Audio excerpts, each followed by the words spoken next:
So I'm finally getting around to doing a video on KP. Some of you may have no idea what I'm going on about. Bear with me. I'll explain all. But basically, when I started my YouTube channel almost 5 years ago now, I have here and there mentioned that I have KP, and loads of you have said you also have KP as well and have asked me whether I can do a video on it. I've been meaning to do this video for about 3 or 4 years now, and I'm finally doing it. I want to keep this video to the point and not too rambly, but I also want it to be really informative, so I'm going to try and make it as quick as possible, but I'm sure this isn't going to be my shortest video. So maybe get yourself comfortable, get yourself a cuppa or some nice food or something. I have my little notebook here that I've made notes in because I just wanted to make sure that I got everything that was up here out to you guys, so I've made bullet points, otherwise I'll probably forget something and be really annoyed with myself. First things first, what is KP? I'm gonna have to read this. KP is short for Keratosis Pilaris. I know I'm probably not saying that properly. That's basically what it's called. Another sort of slang short term for it is chicken skin, because it pretty much just looks like a chicken with its feathers plucked. So keratosis, I don't know if I'm saying that word right or the other word right, but just bear with me, I'm only going to say it 2 more times. So keratosis basically means too much keratin, and then Pilaris is the Latin term for hair. So keratin is basically a protein. I feel like I need a little board, a little chalkboard with a little stick. I feel like I'm in a lecture or something. But yeah, keratin is a protein that is produced by the outer layer of your skin. And when you produce too much keratin, it forms kind of dry, tough, kind of little bumps on your skin, and when too much keratin builds up, it then blocks the hair follicle. They kind of look like goosebumps. There have actually been times where I've looked at my skin and there's maybe been a really dry patch and I've picked it.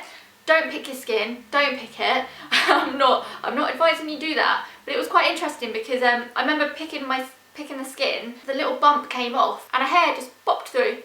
So yeah, it's pretty basic. Everyone's can be slightly different. Obviously you have people that have it quite mildly, some people have it quite severely. Some people's are just completely skin coloured and they're just bumpy. Some others will be really, really red. Some may even be white. Sometimes I get little white ones, but yeah, generally mine are kind of pinky, and as I've been rubbing them, they've gotten a little bit irritated and a lot more pink. Some of them are really dry and some of them I'd say are almost like quite fresh. They're completely harmless, by the way.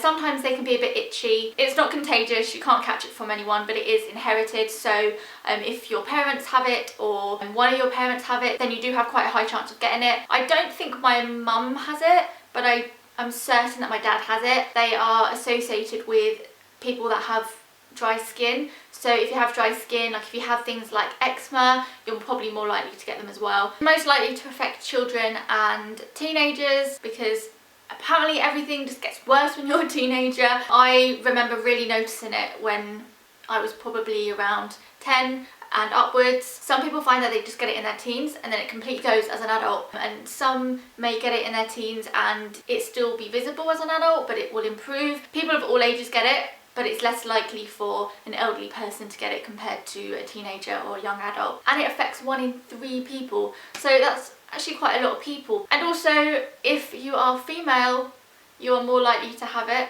which is brilliant. That is all the kind of like statisticky things. I'm going to stop sounding like a teacher now and just get on with the little tips I have for you guys. And for any of you that want to know, and I'll pop in some little clips now, I didn't think I'd ever be showing my chicken skin on my YouTube channel, but I guess this will be helpful. Okay, so this is my KP up close. I usually quite like that my camera makes it look a lot better than it is, but in this case I'm a little bit annoyed that the lighting was actually being quite flattering. As you can see, I have it on the tops of my arms and the tops of my legs as well, and it also goes down onto my shins, and I have a little bit on my face at the moment, but you can't really see it because I've got makeup on.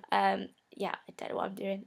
But it also does go down onto the lower parts of my arms, onto my forearms, and I actually do suffer from it a little bit on my bum, which kind of sounds gross. I don't have a hairy ass. Basically anywhere that you could have a hair follicle, you could get KP. But yeah, tops of arms and tops of thighs are the most common places. The only places that you 100% would never get it would be on the palms of your hands or the soles of your feet, because you just don't get hair on this part of your body. So on to the tips. Number one, the first thing that most people will do is go onto Google and type in creams for KP, or you know, how to get rid of KP, and most likely all these expensive creams will pop up. I don't think they're essential, but I did use a cream when I was about 13 or 14. Me and my mum were going on holiday later on in the summer, and my mum knew I was really conscious about my legs in particular. So she asked me if I wanted to buy some cream that she'd found online as a little treat. We bought this cream online from a place called DERMAdoctor. It was called DERMAdoctor KP Duty, something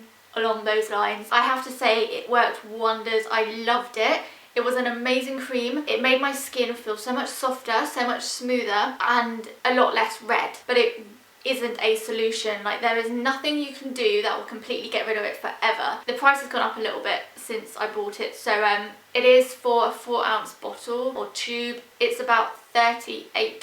Hang on, I wrote it down here. Yes, $38, which is kind of expensive. I did find this website that actually recommended KP and loads of other creams, including some stuff from LUSH. I'll leave a link to that in the down bar, and I'll leave a link to all the other information that I've given to you in case you can't retain it all. But yes, so the cream was really good, but there is a warning on it that it does make your skin more sensitive to sunlight, and you may be more vulnerable to burn-in. I don't know whether risking the health of your skin is kind of worth it. You'd probably want to invest the money on making your skin look nice before you were to go on holiday or during the summer, because that's when you have your skin out. But you're going to be in the sun, which means your skin is more sensitive. So personally, I don't think it's worth it.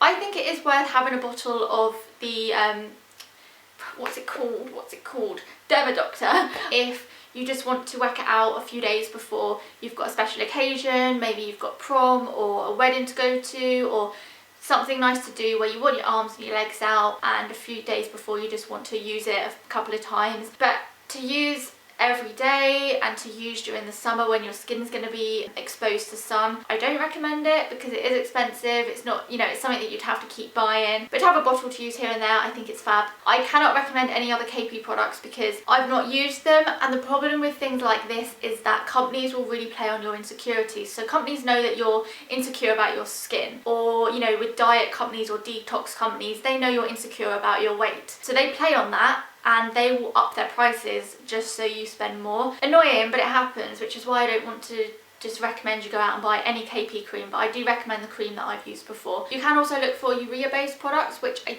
pretty sure the KP Duty has urea in it, which is meant to be really good for people with dry skin. So it's really good from what I can remember from research ages ago. Urea is meant to be a really good barrier for your skin. It's meant to help absorb more water and lock in moisture, and it's also a natural exfoliant, so it helps with your skin cell renewal. So you may want to try and find a product that doesn't necessarily say KP cream, but it may be urea based. Please don't go out and spend loads of money on something if you can't afford it or you don't want to, because you really don't need to. So that is one way of going around it, but here are the ways that I prefer and I think are much more practical and cheaper, and I think work almost just as good. The biggest tip is to moisturise. You just want to do all the stuff that you should be doing if you were to have dry skin. It's better to moisturise as soon as you get out of the bath or the shower, because that's when your pores are still open and it's going to absorb more of the moisturiser. I have a couple of moisturisers at the moment that I'm loving, but really just find a good moisturiser that works well with your skin. So at the moment I'm loving this Nivea Body Firming Q10 Energy Plus one, and this is actually for normal skin. This isn't even for dry skin, but it just makes my skin feel amazing. I also love this Body Shop Wild Argan Body Lotion. It feels really soothing on my KP. Now there is Dream Cream from LUSH, which everyone raves about, and I can see why they rave about it, but honestly it's not for me. I don't like any of the LUSH moisturisers. I love LUSH so much, but I don't like any of their moisturisers. But that's just me. You might want to try LUSH Dream Cream because everyone else seems to like it. And talking of Dream Cream, there is Dreamwash from LUSH. So it's got very similar ingredients in, like calamine and aloe vera. So you just rub this on when you're in the bath or the shower, and then you rinse it off, and it leaves your skin feeling moisturised without it feeling sticky, and it really soothes my KP. It does help to get things from brands like LUSH, who use more natural ingredients than some other brands might do, because the more natural you go, the less likely your skin is to get irritated. Another tip with moisturiser is a gradual tanner.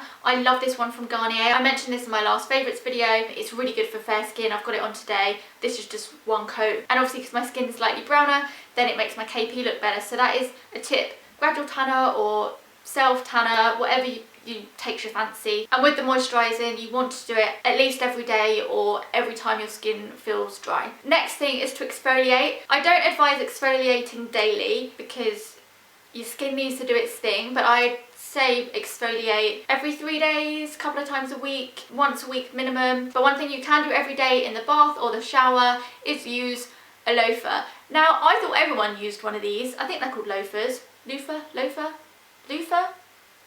But these weird netty ball puffy things, I've always used one because it just makes my shower gel so foamy and it's really easy to wash yourself with it. But some people don't use these and you're missing out. And it will help get rid of dead skin cells and it will just gently exfoliate. And I like to really focus on the tops of my arms and the tops of my legs where I get it the most. But yeah, this is something you can use every day. These are really, really cheap as well, and this is probably a year old. These last ages, and then all of a sudden one day, without any notice, they would just completely unravel and you're like, oh, probably get a new one now. The exfoliator that I'm using at the moment, if you want to know, but again, any exfoliator will work. But at the moment I have this cheeky dry body buff. Put it on your skin when it's dry, rub it in and then wash it off. It smells amazing and the colour is just so good. But I was rubbing it on and it didn't feel like it was doing anything. Then I washed it off and my skin has never felt so smooth and so soft after using an exfoliator. I really like this. I also really like the LUSH Rub exfoliator. But there's a couple of other useful tips. One is to let your skin breathe. When you're around your house or going to bed, try not to wear loads of clothing. Just try and let your legs breathe and your arms breathe, which is usually why, well, I find this, I don't know if you find this, but I always find that my KP is always so much better in the summer than it is the winter. And that's one, because we're covering up our skin a lot more, but two, it's a lot colder outside, so our skin gets a lot drier. So you want to let your skin breathe, which leads me on to the next point, is what you wear. So synthetic clothing, so anything that's polyester, acrylic, just synthetic, isn't going to be as nice on your skin as a natural fabric like cotton or wool. Try and have a look on your labels. There should be, I cut mine out a lot, but yeah, I've still got one on this top. So this is 97% polyester and 3% elastane. Even when something feels like it may be cotton, you'll be surprised. It's because it's so much cheaper to produce things and to sell things that are synthetic. You will find that things that are 100% cotton or 100% wool are going to be a hell of a lot more expensive. 100% cotton isn't too expensive.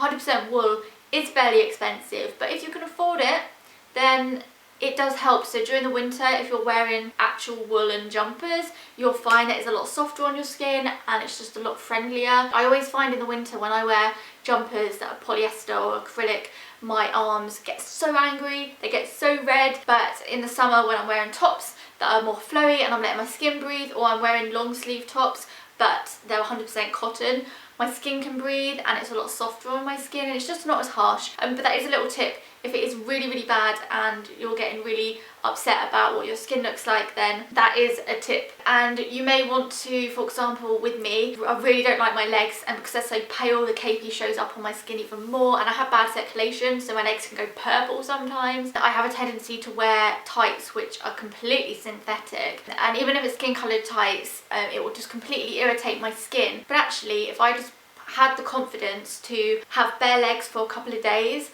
even though my skin may be bad in my eyes anyway, I know that a couple of days later, after being out in fresh air and being able to breathe and not being smothered by synthetic tights, would improve my skin so much, and then I feel comfortable having my skin out. You kind of just have to bite the bullet for a couple of days. I always find that my skin is so good on holiday because one, I've got a tan. Having efficient vitamin D levels in your body just helps you all round. But also you're getting in and out of the pool, in and out of the sea, you're rubbing your skin with your towel to dry yourself, and then you're putting sunscreen on maybe every hour or two, which is just constantly exfoliating your skin, moisturising your skin. And my skin is just so good on holiday, and plus you're in a bikini all day, and in the evening you're wearing just maybe a dress or shorts and a top, so your skin is constantly being able to breathe. It goes to show that all those tips that I just told you do work, because whenever I'm on holiday and I'm doing it loads, my skin always feels at its best. Once you've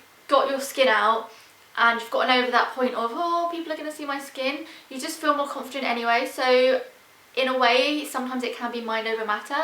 But yeah, those are my tips. I really hope those helped. I'm going to leave all the information, like I said, in the down bar. I'll leave links to all of these moisturisers and creams and scrubs that I've mentioned that I'm using at the moment. But yeah, most of us have it. And you know what? I think when you get older, you just sort of start to think, whatever, like, I have this on my skin, there's nothing I can do about it. I would love to hear your KP stories, and I've spoken flipping long enough, so I think I have covered it all. But yeah, if you have any other tips you want to share in the comments, let me know. I've also heard that microdermabrasion can help, and creams with vitamin A in. Oh, it feels so good to finally do this video. When I do videos like this, I just have all this stuff in my head, and I'm like, I need to mention it all, I need to mention it all, I don't want to miss a point. And when I finally get through the video and I've done all the points, I'm like, yes. Right, they are all my tips and tricks. Let me know if they do help you at all, or you have any questions. I will see you in my next video. Mwah.